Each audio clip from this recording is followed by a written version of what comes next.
کچھ باتیں ایسی ہوتی ہیں جنہیں بیان کرنے کے لیے الفاظ نہیں ملتے، اور کچھ راز ایسے ہوتے ہیں جنہیں راز ہی رہنے دینا بہتر ہوتا ہے۔ مری کے پہاڑوں کے بیچوں بیچ واقع اس پرانے انگریز دور کے بنگلے کی کہانی بہت ہی ہولناک ہے۔ مری کے گھنے جنگلات اور دھند میں لپٹے پہاڑوں کے درمیان ایک ایسا مقام ہے جسے مقامی لوگ سرخ کوٹھی ہنٹڈ ہاؤس کے نام سے جانتے ہیں۔ یہ بنگلہ 19ویں صدی کے آخر میں ایک انگریز افسر نے اپنی بیوی کے لیے بنوایا تھا۔ وہ دونوں اس خاموش اور پرسکون جگہ پر اپنی زندگی گزارنا چاہتے تھے، لیکن قدرت کو کچھ اور ہی منظور تھا۔ اس بنگلے کی خاموش دیواروں میں آج بھی اس دور کی چیخیں دفن ہیں۔ کہانی تب شروع ہوتی ہے جب لاہور سے تعلق رکھنے والا ایک نوجوان فوٹوگرافر ارسلان مری کی قدیم عمارتوں کی تصاویر لینے کے لیے اس علاقے میں پہنچا۔ ارسلان کو ایڈونچر کا بہت شوق تھا اور وہ ایسی جگہوں کی تلاش میں رہتا تھا جن کے بارے میں خوفناک کہانیاں مشہور تھیں۔ جب وہ اس بنگلے کے سامنے پہنچا تو سورج ڈھل رہا تھا اور مری کی مشہور دھند نے پوری وادی کو اپنی لپیٹ میں لے لیا تھا۔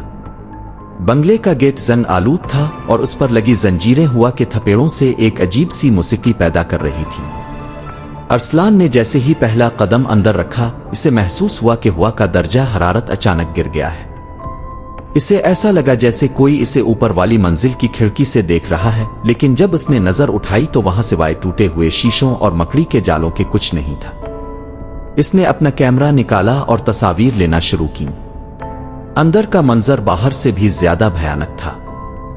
فرنیچر پر مٹی کی موٹی تہیں جمی تھیں اور دیواروں سے پلستر جھڑ رہا تھا۔ ارسلان نے نوٹس کیا کہ بنگلے کے حال میں ایک بڑا آئینہ لگا ہوا ہے جو حیرت انگیز طور پر بالکل صاف تھا، جیسے اسے روز کوئی صاف کرتا ہو۔ جب وہ اس آئینے کے قریب گیا تو اسے آئینے میں اپنا عکس دھندلا نظر آیا، لیکن اس کے پیچھے ایک سفید دھندلا سا سایہ دکھائی دیا جو تیزی سے گزر گیا۔ ارسلان کا دل زور سے دھڑکنے لگا، اسے لگا کہ شاید یہ اس کا وہم ہے، لیکن تبھی اوپر والی منزل سے کسی کے بھاری بوٹوں کے چلنے کی آواز آئی۔ وہ قدموں کی چاپ سیدھی اس کی طرف آ رہی تھی۔ ارسلان نے ہمت جمع کی اور سیڑھیوں کی طرف بڑھا۔ اسے معلوم نہیں تھا کہ وہ اپنی زندگی کی سب سے بڑی غلطی کرنے جا رہا ہے۔ جیسے جیسے ارسلان لکڑی کی پرانی اور چرچراتی سیڑھیوں پر قدم رکھ رہا تھا، اسے ایسا محسوس ہو رہا تھا جیسے ہوا بوجھل ہوتی جا رہی ہے۔ ہر قدم پر اسے محسوس ہوتا کہ کوئی اس کے کان کے بالکل قریب سانس لے رہا ہے، لیکن پیچھے مڑنے پر صرف اندھیرا ہی ملتا۔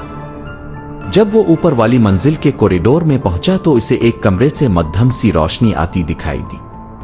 وہاں نہ بجلی تھی اور نہ ہی کوئی چراغ، پھر وہ روشنی کہاں سے آ رہی تھی؟ وہ دبے قدموں اس کمرے کی طرف بڑھا جس کا دروازہ آدھا کھلا تھا۔ اندر کا منظر دیکھ کر اس کے جسم میں کپکپی طاری ہو گئی۔ کمرے کے وسط میں ایک پرانی طرز کی میز پر موم بتیاں جل رہی تھیں اور وہاں دو کرسیاں لگی تھیں جیسے کوئی کسی کا انتظار کر رہا ہو۔ اچانک کمرے کا دروازہ زوردار دھماکے سے بند ہو گیا اور موم بتیاں بجھ گئیں۔ ارسلان اندھیرے میں قید ہو چکا تھا۔ اس نے اپنی ٹارچ جلانے کی کوشش کی لیکن وہ کام نہیں کر رہی تھی۔ اسی اندھیرے میں اسے ایک عورت کے سسکیاں بھرنے کی آواز آئی۔ وہ آواز اتنی دردناک تھی کہ ارسلان کی آنکھوں میں آنسو آ گئے۔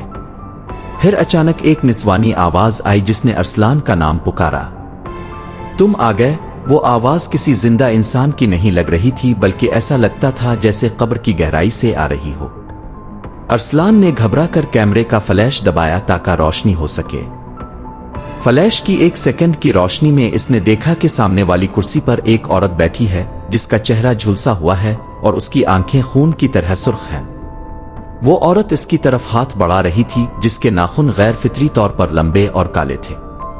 ارسلان الٹے قدموں پیچھے ہٹا اور دیوار سے جا ٹکرایا۔ اس نے محسوس کیا کہ دیوار سے کوئی لیس دار مادہ بہہ رہا ہے جو بالکل تازہ خون کی طرح تھا۔ اب پورے بنگلے میں قہقہوں کی آوازیں گونجنے لگی تھیں جیسے بہت سارے لوگ مل کر اس کا مذاق اڑا رہے ہوں۔ اسے دیواروں پر سائے ناچتے ہوئے نظر آنے لگے اور فرش اس کے پیروں کے نیچے سے نکلتا ہوا محسوس ہوا۔ وہ کمرے سے باہر نکلنے کے لیے دروازہ پیٹنے لگا، لیکن دروازہ کسی جادوئی طاقت سے بند ہو چکا تھا۔ ارسلان نے ہمت نہ ہاری اور اپنے کندھے سے دروازے پر ضرب لگائی۔